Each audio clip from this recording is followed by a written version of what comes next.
अस्सलामुअलैकुम। आज हम बात करने वाले हैं एक ऐसे इशू पर जहां पर पॉलिटिक्स, पावर और हिपोक्रेसी तीनों हमें एक साथ देखने को मिलता है। जी हाँ गाइस, सही टाइटल देखा आपने, सही सुना।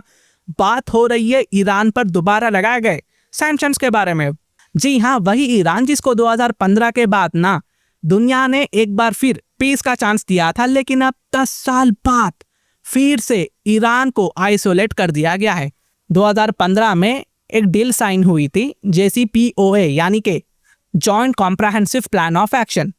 अब देखो दोस्तों, इस डील में ना ईरान और P5+1 कंट्रीज जैसे America, UK, France, Russia, China और जर्मनी ने मिलकर डिसाइड किया था कि ईरान अपना न्यूक्लियर प्रोग्राम को लिमिट करेगा, ठीक है, और बदले में वेस्ट ईरान के ऊपर से सारे सैंक्शंस को हटा देगा। अब यहाँ पर मकसद सिंपल था, ईरान को न्यूक्लियर बम बनाने से रोका जाए, लेकिन साथ ही साथ ईरान को ना पीसफुल न्यूक्लियर एनर्जी यूज करने का राइट भी दिया जाए। लेकिन दोस्तों कहते हैं ना, पॉलिटिक्स में डील कब तक वैलिड रहती है, ठीक है, कब तक टिकी हुई रहती है, जब तक अमेरिका का मूड ना बदले, ठीक है। परिंदा भी पर नहीं मारता जब तक अमेरिका ना कह दे।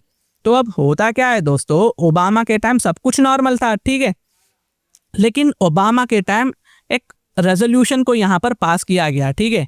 UN सिक्योरिटी काउंसिल ने रेजोल्यूशन 2231, याद रखना, रेजोल्यूशन 2231 पास किया, जिसमें JCPOA को अप्रूव किया गया। और इसमें एक क्लॉज था, स्नैप बैक मैकेनिज्म, यानी कि स्नैप बैक सैंक्शन। मतलब अगर किसी भी परमानेंट मेंबर को लगता है कि, ठीक है, लगता है कि ईरान अपनी डील को तोड़ रहा है, ठीक है, तो सैंक्शंस ऑटोमेटिकली वापस ईरान के ऊपर लग सकते हैं।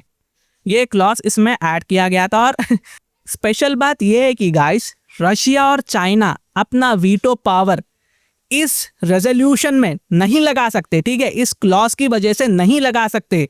रशिया और चाइना एकदम नल हो जाएंगे इसमें, यानी अमेरिका को फुल कंट्रोल मिल गया। अब इसके बाद यहाँ पर इस रेजोल्यूशन को तब पास किया गया। अब इसका जो फायदा है ना, अमेरिका को और इजराइल को हो रहा है। अब हुआ क्या, यहाँ पर ईरान ने अपना न्यूक्लियर एनरिचमेंट को स्लो किया, ठीक है, IAEA इंस्पेक्शन भी अलाउ किए, लेकिन सब तब बदल जाता है जब 2018 में डोनाल्ड ट्रंप पावर में आते हैं। ट्रंप आते ही गाइस, लिटरली ये एकदम दीवाना इंसान है, इसने सीधा सीधा आकर JCPOA से निकलने का डिसीजन ले लिया। ट्रंप आता है, ट्रंप कहता है कि डील एकदम बेकार है, मैं तो यहाँ से निकल जा रहा हूँ, अमेरिका निकल जा रहा है, हम ईरान पर ट्रस्ट नहीं कर सकते। और वहीं से ही सब कुछ शुरुआत होती है, वहीं से ही वेस्ट का न्यू प्रोपागेंडा शुरू होता है और अमेरिका की ये लोग चमचागिरी करने लगते हैं। अब होता क्या है, यहाँ पर 2025 में हमें इसका असर देखने को मिलता है। फ्रांस, UK, जर्मनी ने बोला कि ईरान अपना यूरेनियम एनरिचमेंट को फिर से दोबारा बढ़ा रहा है, तो उन्होंने 25 अगस्त 2025 को, ठीक है, स्नैप बैक मैकेनिज्म एक्टिवेट कर दिया, यानी कि स्नैप बैक सैंक्शंस को ऐड कर दिया। अब रिजल्ट ये आया कि 27 सितंबर से ईरान के ऊपर फिर से सैंक्शंस लग चुके हैं। रशिया और चाइना ने इसको अपोज किया, लेकिन उनका वीटो सबको पता है एकदम नल एंड वॉइड है, ठीक है।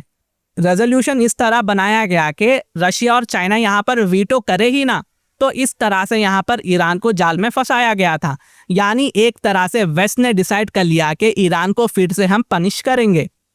ईरान के ऊपर अब क्या सैंक्शंस लगते हैं, तो सुनो गाइस, मिलिट्री और सिक्योरिटी बैन ईरान पर लग चुका है। ईरान किसी भी तरह का कन्वेंशनल वेपन ना ले सकता है ना दे सकता है। इनका मिसाइल टेक्नोलॉजी पर रेस्ट्रिक्शन लग चुके हैं। बैलिस्टिक मिसाइल प्रोग्राम पे पूरा बैन है। न्यूक्लियर रेस्ट्रिक्शन के मामले में ईरान यूरेनियम एनरिचमेंट लिमिट से ऊपर नहीं ले जा सकता है, ठीक है, इस पर रोक है।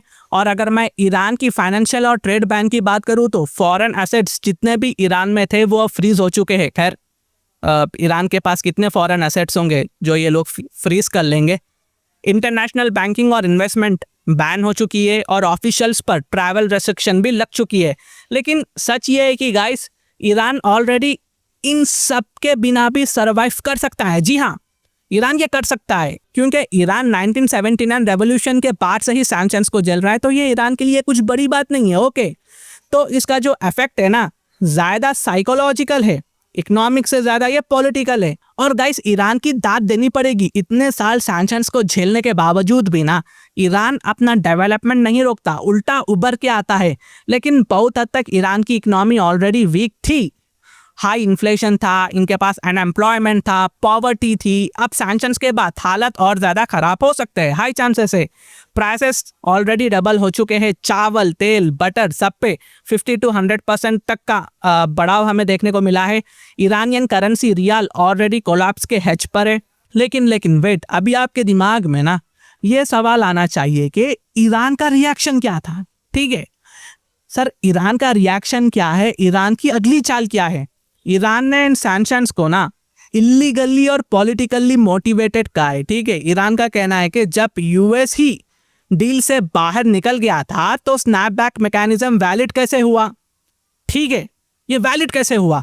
ईरान के मुताबिक ये सब वेस्ट मगरिब का प्लान है ताकि उनकी इकोनॉमी को दोबारा चौक किया जाए। हो सकता है कि ईरान कुछ हार्ड स्टेप ले ले, जैसे कि IAEA इंस्पेक्शन रोक दे, जो ईरान ऑलरेडी कर रहा है। और गाइस हाई चांसेस है कि NPT यानी कि नॉन प्रोलिफरेशन ट्रीटी से ईरान एग्जिट कर ले, ये भी बहुत ज़्यादा हाई चांसेस है।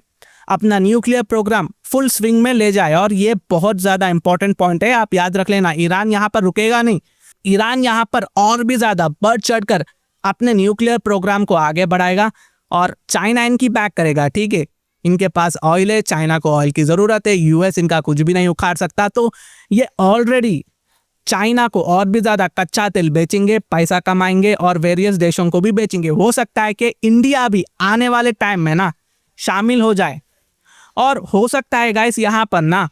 और दोस्तों आप आने वाले टाइम में देखोगे कि ईरान अपनी प्रॉक्सी पावर जैसे हिजबुल्ला, हौतीस और दूसरे शिया फाइटर्स को और भी ज़्यादा एक्टिव कर दे रीजन में। और इसका असर हमें ऑलरेडी देखने को मिल रहा है। ईरान ने फ्रांस, UK और जर्मनी के एम्बेसडर्स को वापस बुला लिया है एक क्लियर डिप्लोमेटिक मैसेज के साथ, you can't control us anymore.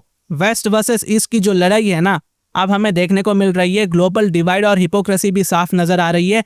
आज दुनिया ना दो कैंप्स में बढ़ चुकी है। एक तरफ US और यूरोप है जो ईरान को आइसोलेट कर रही है, और दूसरी तरफ रशिया और चाइना है जो ओपनली ईरान के साथ खड़ी हुई है। याद रखिए, मिडिल ईस्ट में अगर ईरान के पास न्यूक्लियर वेपन आ जाए ना, तो मिडिल ईस्ट बहुत हद तक स्टेबल हो जाएगा, और ये इंडिया के लिए भी बहुत ज़्यादा फायदेमंद साबित होगा। नाउ अभी आपके दिमाग में ना एक सवाल आएगा कि ठीक है सर, ये तो हमने देख लिया, लेकिन फ्यूचर का क्या होगा? आने वाले टाइम में क्या क्या हो सकता है? देखिए, अब यहाँ से ना मुझे ये बात बोलना पड़ेगा कि ईरान अपना न्यूक्लियर प्रोग्राम और भी ज़्यादा एग्रेसिवली बढ़ाएगा। ठीक है, मार्क माय वर्ड्स, ईरान यहाँ से अपना न्यूक्लियर प्रोग्राम को और भी ज़्यादा तेज डेवलप करेगा। जिस तरफ दुनिया आगे जा रही है, जिस तरह से जियोपॉलिटिकल डेवलपमेंट्स हो रही है, साल के अंत तक हो सकता है, हाइपोथेटिकली स्पीकिंग, के हमें ईरान और इजराइल के बीच एक बहुत बड़ी जंग भी देखने को मिले। ठीक है, अगर आप डॉट टू डॉट कनेक्ट करोगे तो इंडिकेशंस यही कहती है कि एक बड़ी जंग हो सकती है। तो दोस्तों ये कुछ अपडेट्स थी जो मैंने आप तक लाया है। अगर मेरी वीडियो इन्फॉर्मेटिव दिखे तो इंटरनेशनल अफेयर्स के लिए आप मेरे चैनल को सब्सक्राइब कर सकते हैं। Thank you for watching, thank you for listening, and I always say God bless you all.